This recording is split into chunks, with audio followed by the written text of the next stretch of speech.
Let's go Estonia!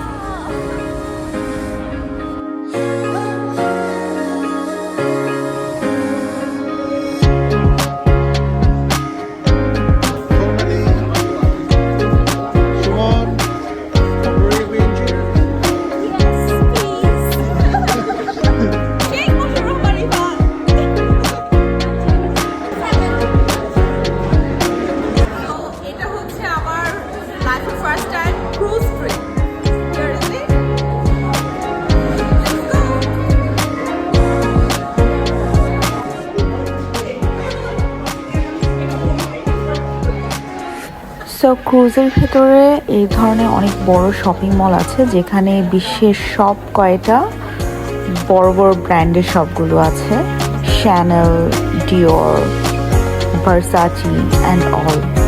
এছাড়াও অনেক রেস্টুরেন্টসও আছে। একটু ঘোরাঘুরি করার পর আমরা চলে গেলাম সানডে, যেখানে আমাদের বেশিরভাগ সময় কাটিয়েছি। দেখতেই ভালো লাগছিল, আকাশ এবং সমুদ্র একদম মিশে গিয়েছে।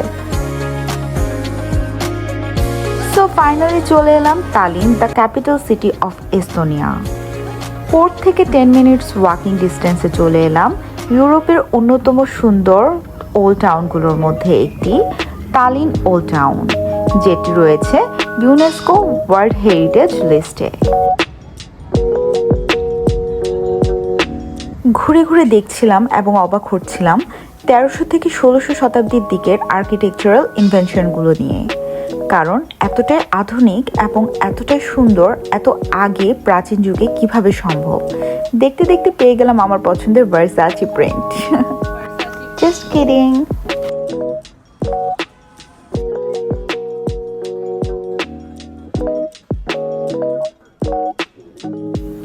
ঘুরতে ঘুরতে পেয়ে গেলাম কিছু মজার গাড়ি, যেগুলো দিয়ে পুরো শহরেই আপনারা চাইলে ঘুরতে পারবেন।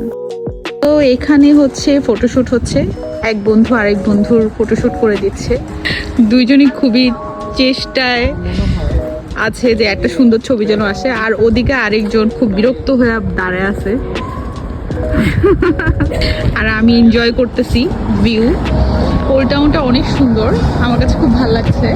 আমি অ্যাস্থেটিক সবকিছু খুব পছন্দ করি, আর এটা একদমই তাই, পুরো অ্যাস্থেটিক। ওয়াও! আর আজকের ওয়েদারটা অনেক বেশি সুন্দর ছিল, যার কারণে আমার কাছে আরো বেশি ভালো লাগছে। টোটালি অ্যামেজিং একটা ওয়েদার আজকে।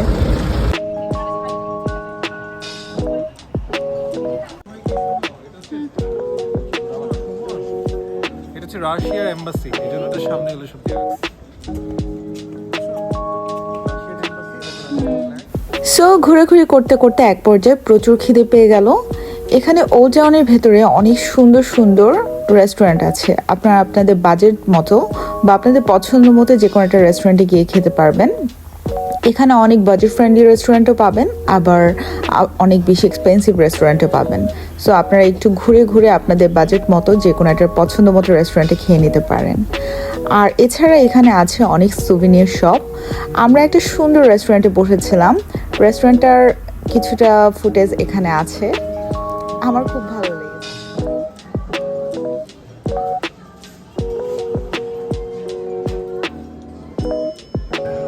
সো খাওয়া দাওয়া শেষে সেন্টারে ঘোরাঘুরি করলাম এবং বেশ কিছু ফটোশুট করে নিলাম।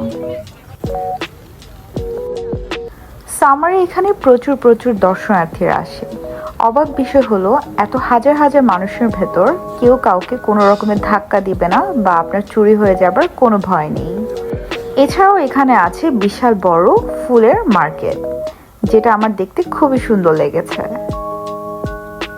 ওল্ড টাউন থেকে বের হয়ে এখন আমরা মেইন সিটিতে চলে এলাম। এখন আমাদের লক্ষ্য হচ্ছে নিকটবর্তী বিচে যাওয়া।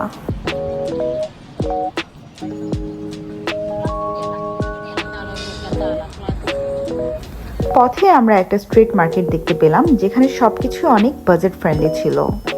বলা বাহুল্য, ইউরোপের অন্যান্য কান্ট্রিগুলো থেকে এস্তোনিয়াতে আপনারা সবকিছু খুব কম মূল্যে কিনতে পারবেন।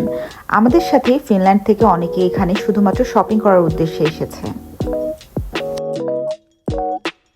দর্শনার্থীদের জন্য পুরো শহর ঘুরে দেখানোর জন্য এই ধরনের বাসের ব্যবস্থা আছে।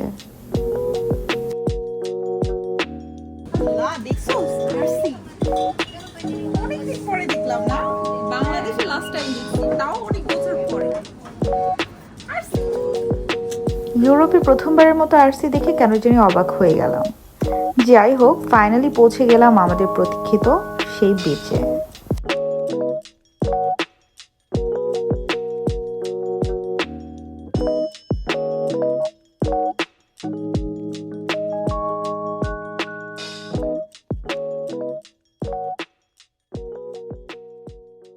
ফাইনালি এখন ফেরত যাওয়ার পালা।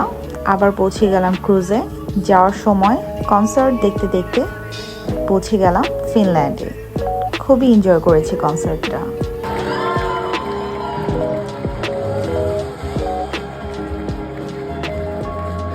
Thank you for watching.